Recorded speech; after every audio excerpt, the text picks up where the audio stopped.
Hello everyone, Onlydraven here again, and today we're doing another tutorial in Minecraft Sky Factory 5. Today I'm going to be introducing you to the Bigger Reactors mod and showing you how to make a basic reactor. This is a very good power source early mid-game, and is not too hard to make, although it can be a little bit resource intensive, and you can make multiple versions of it. I'm going to be showing you how to make the 5x5x5 version. Just kind of the smallest one, really worth making, and the one you're probably going to want to start with. Now, if you find this video helpful and you like it, please be sure to click like, but most importantly, please remember to hit that subscribe button so that way you can see all my videos and tutorials as they come out.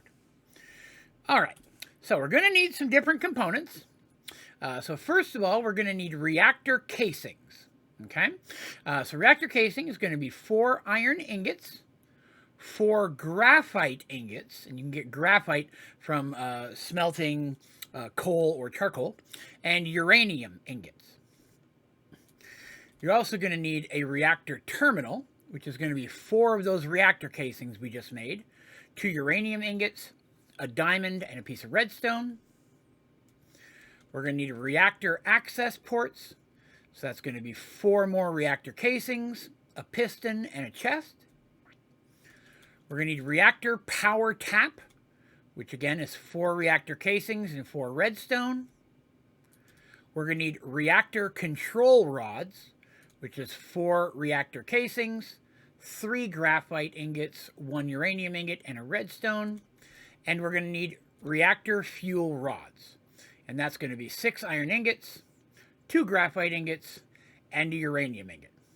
Okay, now I'm going to show you how many of each component you need for the reactor we're going to build. Now that total does not count the extra reactor casings you're going to need to build the specific components. This is just going to be building the reactor physically itself. So you're going to need 1 reactor control terminal, at least 1 reactor power tap, although you can have more, a minimum of 2 reactor access ports, 2 usually all you need, 5 reactor control rods, 15 reactor fuel rods.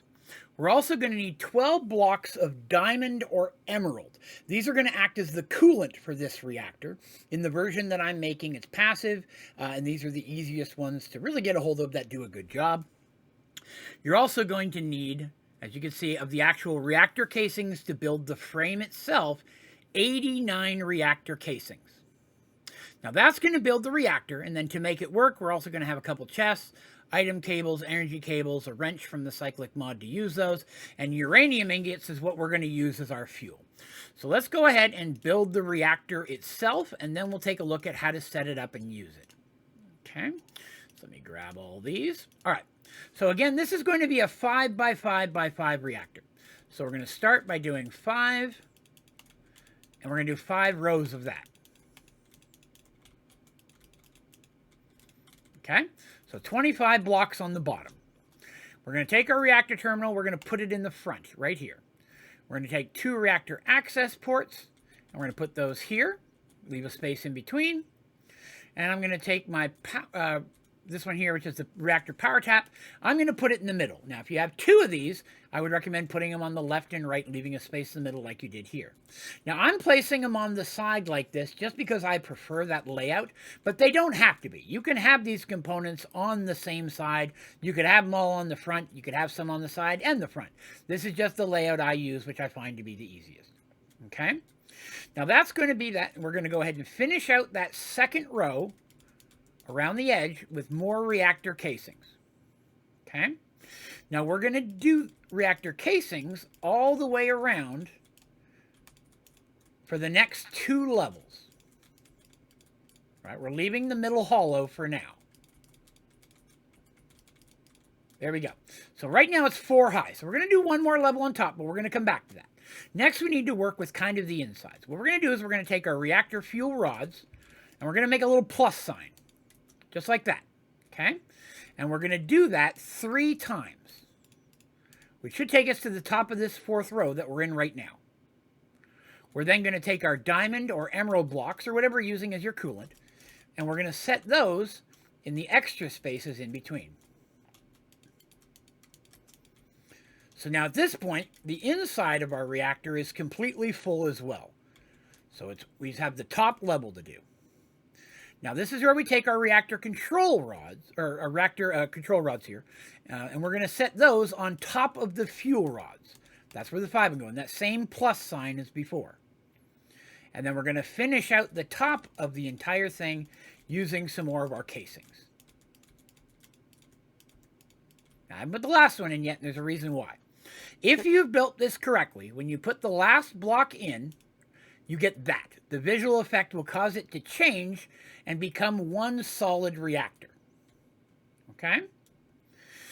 So that's how you build the reactor itself. Now we're going to look at how to use it. So we're going to start with our reactor terminal. So inside the reactor terminal is where you turn it on or off. It's going to tell you what the temperature of the reactor is, how much power it's making, so on and so forth. This one here is going to be how much fuel is in there. This is the temperature of the fuel heat and the casing heat. And this is how much power it has stored or is producing. Okay? Now we want to make sure that waste ejection is enabled. You can turn that off, but you don't want to. We want to have it enabled. Okay? So now we're going to take a look at see how to get power in and out of it and how to get our fuel in and out of it. So let's go over here. We're going to grab some of these other components. We're going to grab our chests, the 2 different types of cables we have, and our wrench. Okay? So over here we have our reactor power tap. This is how we get the power out of our system. Okay? So what we're going to do is we're going to take an energy cable, pop it on the side of that. See how it's got a little green light there now? Means it's connected, and we want to use our wrench and right click with it so that it's pulling power out. Power will now come out of that. You can run cables to whatever you'd like. You can also connect flux to this and other different types of cables that are compatible. I usually use cyclic or flux. I find them to be the most convenient. But you're going to do that here. Then you can have more of these power taps if you want. If you want to have dedicated power going to dedicated types of areas, or maybe you want to have cables and flux, you can have more of these type of reactor power taps in your system. Now on this side, we have our access ports. This is how we're going to get our fuel in and our waste out. So if we right click on those, you'll see here's our access port, right? This is direction input, okay? And we're going to leave the one here on the left on input. We're going to go to the one on the right. We're going to change that to output. So it says outputting waste, okay? This button doesn't really do anything. It's going to automatically eject it for you, all right? So now we're going to take item cables and we're going to connect to both of those. We're going to use the wrench on both of them. Oops, actually, let me take that off there. We're going to use the wrench on the one on the right because we want it to pull out, right? We're going to pull our waste out of that one, and this one is going to go in. So we're going to take a chest. We're going to set that up there. We're going to take a chest, and we're going to set that down there. Now we're going to use the wrench on the chest because we want to pull our fuel into the system. The little white side is the direction it's pulling from. We don't want to do it on this side. So it's going to pull our uranium, which is going to be our fuel, out of here into there. And then what it's going to do is it's going to make a waste ingot that's used for other types of components in the bigger reactor mods. So you want to save those too. And this is going to pull out into this chest. So now that we've done that, let's go ahead and we'll grab our fuel. I've got 6 stacks of uranium ingots here. We're going to go ahead and put the first one in. You'll see how it disappeared down to 4 because it's already pulled into our reactor and now our fuel is full. Now I'm going to tell you, this reactor is a fuel hog. You're going to go through a lot of uranium. You want to make sure you've got a good supply of that being made at any given time. So now we're going to come in here and we're going to go ahead and hit toggle reactor status. We're going to turn that to on. You'll see that our heat went all the way up to top. And yes, the heat is going to go over the 2000. So right now we're already at 3600 of 2000. Now with this design, I have never had a reactor melt down. It's never happened using diamond as the coolant or emerald. I've used both. I've even used a combo, some diamond, some emerald. It's fine to do so. Regardless of how long I've run it or how much power has been used, I've never had one melt down using this design.